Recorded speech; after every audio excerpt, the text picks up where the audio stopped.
டாடா, மஹிந்திரா போன்ற இந்திய கார் நிறுவனங்கள் டிசைன், டெக்னாலஜி, கம்ஃபர்ட், சேஃப்டி அப்படின்னு பல ஆஸ்பெக்ட்ல எக்கச்சக்கமான வளர்ச்சியை சந்திச்சிருக்காங்க. But customer service and support அப்படின்னு வரும்போது இந்த நிறுவனங்கள்ட்ட இன்னுமே பிரச்சனை இருக்கதான் செய்யுது. அது மாதிரி ஒரு சம்பவம் தான் இந்த XUV700க்கும் நடந்திருக்கு. ரிச்சர்ட் எம் நாதன் அப்படிங்கிறவர் திரைத்துறையில ரொம்பவே பிரபலம். அங்காடி தெரு தொடங்கி கோமாளி, கட்டா குஸ்தி போன்ற பல படங்களுக்கு சினிமோட்டோகிராஃபரா ஒர்க் பண்ணிருக்காரு. சமீபத்துல இவர் ஒரு டாப் அண்ட் ஆட்டோமேட்டிக் XUV700 வெஹிக்கிள கிட்டத்தட்ட 15 மாதம் வெயிட் பண்ணி வாங்கியிருக்காரு. வாங்கி 3 நாட்களான நிலைமையில பெசன் நகர்ல இருந்து லஸ் கார்னர் போற வழியில சடனா இந்த கார் பிரேக் டவுன் ஆயிருக்கு. இன்னும் ரெஜிஸ்ட்ரேஷன் நம்பர் கூட வராத இந்த கார்ல திடீர்னு பிரேக் டவுன் ஆனதுனால நடு வழியில டிராபிக்ல இந்த கார் நின்றுருக்கு. ஒரு வழியா டிராபிக் போலீஸ் உதவியோட ஓரமா தள்ளி இந்த காரை நிப்பாட்டிருக்காங்க. மஹிந்திராவோட ரோட் சைடு அசிஸ்டன்ஸ்க்கு கால் பண்ணியும் யாருமே நேர்ல வராம போன்லயே தன்னை தொடர்பு கொண்டு பிரச்சனையை சால்வ் பண்ண முயற்சி பண்ணதா தெரிவிக்கிறாரு. நீண்ட நேரத்துக்கு பிறகு மஹிந்திரா தரப்புல இருந்து ஒரு டோவிங் வெஹிக்கிளை மட்டும் அரேஞ்ச் பண்ணிருக்காங்க.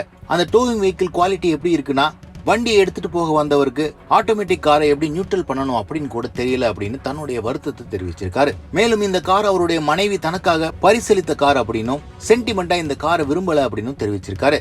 இதன் காரணமா மஹிந்திரா தரப்புல இருந்து தனக்கு ஒரு ரீப்ளேஸ்மெண்ட் வெஹிக்கிள் வேணும் அப்படின்னு தன்னுடைய ட்விட்டர் பக்கத்துல வெளியிட்டிருக்காரு. மஹிந்திரா தரப்புல இருந்து ரீஜனல் மேனேஜர்ஸும் அவரை தொடர்பு கொண்டு கன்வின்ஸ் பண்ண முயற்சி செஞ்சும் அவர் தனக்கு புதிய கார் வேணும் அப்படிங்கறதுல உறுதியா இருக்காரு.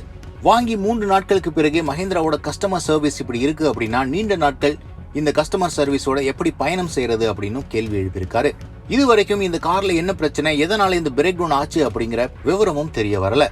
ஒரு கார் ஒருத்தர் மேல ரெஜிஸ்டர் ஆன பிறகு அந்த காரை ரீப்ளேஸ் பண்ணி கொடுக்கறது மிகவும் கடினமான விஷயம். பட் இதே சாசி மற்றும் இன்ஜின் நம்பர் உள்ள காரை கண்டிப்பா நான் ஏத்துக்க மாட்டேன் அப்படின்னும், இதற்காக எந்த எக்ஸ்ட்ரீமுக்கும் போக தயார் அப்படின்னு சொல்லியிருக்காரு. மாடர்ன் டே கார்ஸ்ல எக்கச்சக்கமான டெக்னாலஜி ஃபீச்சர்ஸ் மற்றும் எலக்ட்ரானிக்ஸ் உள்ளடங்கி இருக்கிறதுனால எந்த ப்ராப்ளத்தினால வண்டி ஸ்டார்ட் ஆகல அப்படின்னு கண்டுபிடிக்கிறதே மிக கடினமான விஷயமா இருக்கு.